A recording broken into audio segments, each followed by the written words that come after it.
है मोहित शर्मा एक लंबे समय के बाद। तो सबसे पहले तो स्वागत है मोहित आपका हमारे चैनल पर। जी आपका भी और आपके तमाम दर्शकों का भी मैं बहुत बहुत स्वागत करता हूं आपके चैनल पे। तो मोहित आज जिस मुद्दे पर आपसे हम बात करने वाले हैं वो दरअसल ये है कि नुपुर शर्मा ने एक बयान दिया था मोहम्मद पैगंबर को लेकर और उसके बाद से उन पर काफ़ी विवाद हुआ और उसके बाद देश विदेश में जब उनकी छीछालेदर हुई तो पार्टी ने उन्हें अपने पार्टी से निष्कासित भी कर दिया था कुछ समय के लिए। लेकिन अब एक बार फिर एक और विधायक और बीजेपी नेता टी राजा सिंह इन्होंने एक फिर से मोहम्मद पैगंबर पर बयान दिया है और कहीं ना कहीं इससे एक बात और साबित हो गई है कि इस्लाम पर एक के बाद एक बीजेपी के नेताओं का ये प्रहार एवं ही नहीं है, इसके पीछे कुछ मानसिक रोग या उनकी कोई चेतना है। देखिए मैं आपको एक बात बता देता हूँ, अगर मानसिक रोग है इनको तो इनकी भर्ती पागल खाने में करा दी जाए, क्योंकि अगर कोई मानसिक रोगी है या किसी का दिमाग का संतुलन ठीक नहीं है तो उसको पागल खाने भेजना अत्यंत जरूरी है, क्योंकि ऐसा व्यक्ति देश के लिए समाज के लिए एक बहुत बड़ा खतरा हो सकता है। तो इनके लिए जेल से बढ़िया और अच्छा स्थान है पागल खाना। और मुझे लगता है कि जब से आगरा का और सादरा का पागल खाना बंद हुआ है सारे के सारे पागलों ने भारतीय जनता पार्टी की सदस्यता को ग्रहण कर लिया है। पैगंबर मोहम्मद साहब के ऊपर कभी टिप्पणी करने का काम करते हैं नवीन जिंदल, कभी नुपुर शर्मा और कभी अभी आपके ये टी राजा। क्या ये इनका मकसद पॉपुलरिटी कमाने का? और टी राजा का ये बयान कोई पहली बार नहीं है। टी राजा ने आज बयान पैगंबर मोहम्मद साहब के ऊपर दिया है, इससे पहले वो बयान दे चुके हैं जो यूपी इलेक्शन था उसके ऊपर दे चुके हैं कि कोई अगर योगी जी को वोट नहीं देगा तो उसके घर पे बुलडोजर चलेगा। अरे आपकी भारतीय जनता पार्टी वाले बना के गए हैं क्या घर हमारा, जो आप बुलडोजर चला देंगे? नहीं देते वोट, कर लीजिए क्या करना है। आज मैं आपको बताता हूं कि इसके पीछे का कारण क्या है। कर्नाटक की जो स्थिति है वो खराब हो चुकी है और कर्नाटक की स्थिति इस कदर खराब है कि कर्नाटक की जो जनता है वो भारतीय जनता पार्टी को पूरी तरीके से नकार रही है, चाहे कर्नाटक की जनता हो चाहे गुजरात की जनता हो, जिससे भारतीय जनता पार्टी के नेता बौखला रहे हैं। और इनकी बौखलाहट इस कदर बढ़ गई है कि अब ये सोच रहे हैं कि पहले इस देश की जनता जो है वो नुपुर शर्मा के मामले में, आपने देखा होगा नुपुर शर्मा और नवीन जिंदल के मामले में एक व्यक्ति ने, मैं कहूंगा एक बेकसूर व्यक्ति ने राजस्थान के अंदर में अपनी जान गंवाई थी।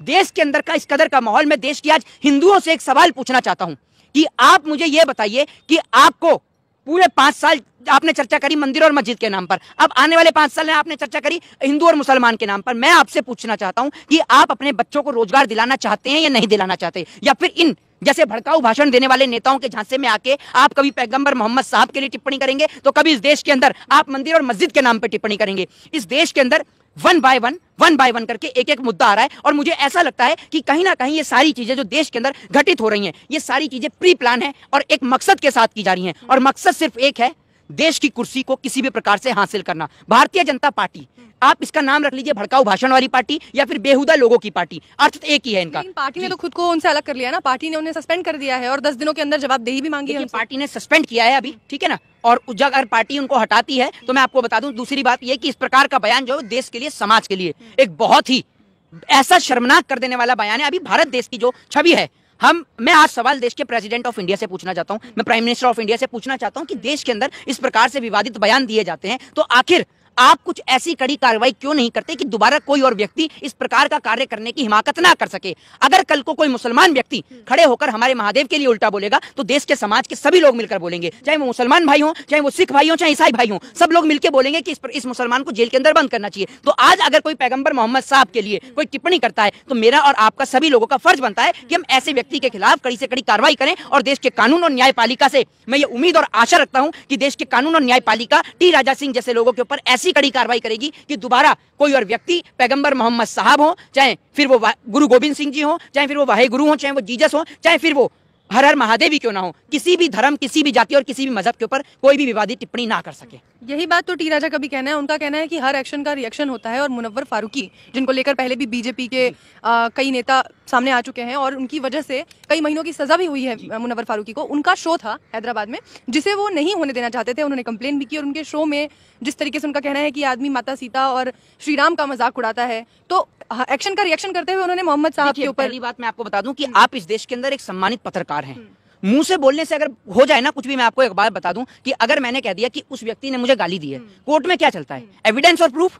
कोर्ट तो एविडेंस और प्रूफ के बिहाफ पे चलता है ना। अगर आपको ऐसा लगता है कि आप वहां पर गए तो आपको किसी प्रकार से तो पता चला होगा कि उन्होंने हिंदू देवी देवताओं के बारे में इस प्रकार का विवादित बयान दिया है, आप वो वीडियो क्लिप को कोर्ट में रखते? आपके पास अगर कोई प्रमाण है तो आप साबित करिए ना। दूसरी बात ये कि माँ काली को कौन पूछता है, हिंदू या मुसलमान? एक चीज का जवाब आपसे पूछता हूँ, हिंदू पूछते हैं माँ काली को या मुसलमान? हिंदू पूछते हैं ना। तो जब माँ काली का पोस्टर बना उस टाइम पे टी राजा कहाँ सो रहे थे?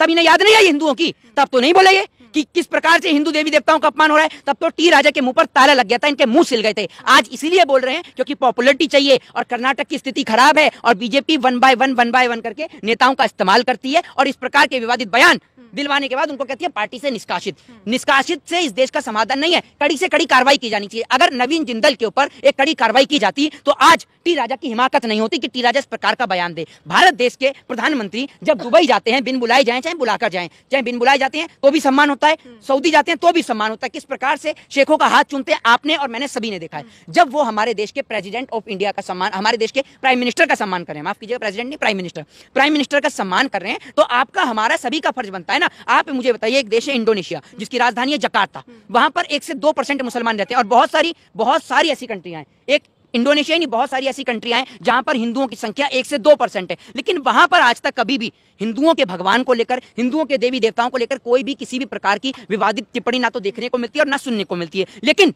133 करोड़ की आबादी वाला इतना बड़ा विशाल बहुल्य देश हिंदुस्तान, इंडिया, जिसमें हिंदू भी रहता है और मुसलमान भी एक बड़ी तादाद में रहता है, सिख भी एक बड़ी तादाद में रहता है, ईसाई भी एक बड़ी तादाद में रहता है, लेकिन यहां पर से आप ये देखिए इस प्रकार की अगर लोगों को सुनने को मिलेगा कि इस प्रकार से भगवानों का, देवी देवताओं का अपमान होता है, तो भारत की डेमोक्रेसी पर, भारत के लोकतंत्र पर इसका क्या प्रभाव पड़ेगा आप सोच सकते हैं। और हमारी आने वाली पीढ़ी जो शिक्षा पे, रोजगार पे, स्वास्थ्य पर चर्चा करना चाहती है, आप उस पर चर्चा न कर उसका दिमाग बार बार डाइवर्ट कर देते हैं हिंदू और मुसलमान की ओर। मैं आपसे एक बात कहता हूं कि इस देश का संविधान जितना राइट मोहित शर्मा को देता है उतना ही राइट इस देश के अंदर आपको भी देता है, मुस्लिम भाई को भी देता है, सिख भाई को भी देता है, ईसाई भाई को भी देता है। इस देश की कॉन्स्टिट्यूशन ने सभी को एक समान अधिकार दिए, सबको एक समान राइट दिए। तो लेकिन क्या लगता है मोहित कि इस तरीके के जो बयान है बीजेपी नेताओं की ओर से जो आते हैं, इसके पीछे कारण क्या है? इसके पीछे का कारण है इनकी अशिक्षता और इनकी मूर्खता। आपने कहा कि मैंने इस प्रकार से कहा कि इनका मानसिक संतुलन अगर ठीक नहीं है, तो अगर किसी व्यक्ति का मानसिक संतुलन ठीक नहीं होता है तो उसको जेल में नहीं डाला जाता है, उस व्यक्ति को पागल खाने भेजा जाता है। और बीजेपी एक बार लिस्ट बनाकर दे दे कि ऐसे कौन कौन से नेता भारतीय जनता पार्टी में जिनका मानसिक संतुलन खराब है, तो ऐसे नेताओं को अगली बार जनता नहीं चुनेगी और इनकी जगह इनको पागल खाने भेजने का काम करेगी। अजय मिश्रा टेनी ने फिर एक बयान दे दिया है किसानों को लेकर। उन्होंने अपने आप को संत बताया और किसानों को बताया कि कुत्ते वगैरह। दो कौड़ी का आदमी। जी, मैं आपको एक बात बता देता हूँ, चाहे वो किसान नेता हो, अगर किसान नेता के ऊपर टिप्पणी की जाती है तो यानी किसान के ऊपर टिप्पणी हो रही है। जिस प्रकार से राकेश टिकैत ने भी उनको बदले में जो एक जवाब दिया है, वो जवाब एक सम्मानित जवाब है। उन्होंने जो है कहते हैं ना कि क्या कहते हैं, अगर कोई आपके लिए गलत करता है तो आप उसके साथ अगर गलत करते हैं तो उसमें और आप में कोई अंतर नहीं रहता है। तो राकेश टिकैत ने उसको जवाब इस प्रकार से दिया, उन्होंने कहा है कि उनके बेटे जेल में जिस कारण से बौखलाए हुए हैं। तो ये बहुत अच्छी बात है कि किसान नेता ने उनके लिए कोई विवादित टिप्पणी नहीं करी है और यही दर्शाता है कि एक अच्छे आदमी की और एक बुरे आदमी में क्या फर्क है। तो आप समझ सकते हैं कि अच्छा कौन है और बुरा कौन है, ये सबके सामने पूरी तरीके से नजर आ रहा है। और वाकई में वो बौखलाए हुए हैं जब से किसानों के ऊपर जो गाड़ी चढ़ी और उसके बाद से आपने देखा किस प्रकार से वो बौखला गए हैं। जी, लेकिन राकेश टिकैत ने ये भी तो कहा था कि बदमाशों से हमें 12 हाथ दूर रहना चाहिए और वो अजय मिश्रा टेनी को ही इंगित करते हुए ये बात कह रहे थे। देखिए, उन्होंने नाम तो नहीं लिया था किसी को, और दूसरी बात यह है कि भारतीय जनता पार्टी के नेताओं को अगर आप गुंडे, बदमाश, बलात्कारी और मानसिक दिवालियापन का शिकार नहीं कहेंगे तो क्या कहेंगे। बलात्कारी बीजेपी की पार्टी का था कुलदीप सिंह सेंगर, उसको पार्टी से निकालना पड़ा, ठीक है ना। इस देश के अंदर आपने देखा अभी पैगंबर मोहम्मद साहब के ऊपर टिप्पणी करने वाले चाहे नवीन जिंदल हो, नूपुर शर्मा हो, वो किसकी पार्टी के हैं, आपने देखा बीजेपी के थे, फिर उनको भी पार्टी से निकालना पड़ा। अभी टी राजा किसकी पार्टी का है, ये भी बीजेपी का है, जिसको इन्होंने पार्टी से निकाला, निष्कासित किया है, ठीक है। अब आप ये देख लीजिए कि अब ये जो इन्होंने बयान दिया है, ये जो टैनी है, ये किनकी पार्टी का, ये इनकी पार्टी का गृह राज्य मंत्री है बीजेपी का, जो इस प्रकार का बयान दे रहा है। आप ये तो सोचिए कि वो एक किसान नेता के तौर पे नहीं, आप उनको देश की जनता तो मानते हैं। तो अगर देश की कोई जनता आपसे सवाल करती है तो आप देश की जनता के लिए या विपक्ष के किसी भी नेता के लिए या किसान नेता के लिए भी आप ये कहेंगे कि 2 कौड़ी का नेता है। भाई बिल्कुल सही बात है, क्योंकि आप तो लाखों करोड़ों खरबों रुपया कमा के और ब्लैक मनी, काला धन बटोर कर खूब अमीर हो गए हैं। तो इसलिए सारे विपक्ष के नहीं सुन, वो पता है कितने संत, कौन से संत ने, कौन सी गीता, एक मिनट, गीता आपने रामायण, महाभारत, कुरान या हदीस कौन सी ऐसी पुस्तक में लिखा है जिसके अंदर संत हो, मौलाना हो या किसी ने भी कभी भी किसान के ऊपर, किसान के बारे में आपने जानती हैं रामायण के अंदर, जब गीता के अंदर आप पढ़िए, गीता के अंदर भगवान श्री कृष्ण ने किसान को जो है वो भगवान से भी बड़ा बताया, राजा से भी बड़ा बताया है। भगवान श्री कृष्ण गीता के अंदर कहते हैं कि राजा जो है वो सिर्फ अपने राज्य का पालनहार होता है, लेकिन किसान पूरी मानव जाति का पालनहार होता है। तो आप ये समझिए, भगवान श्री कृष्ण ने गीता के अंदर राजा से बड़ा किसान को बताया है। और ये देश के किसान को करें 2 कौड़ी का, अरे अगर वो 2 कौड़ी का किसान अपने खेत में अनाज पैदा करना बंद कर दे तो आप और आप जैसे नेता भूखे मर जाएं और भूख से मर जाएं।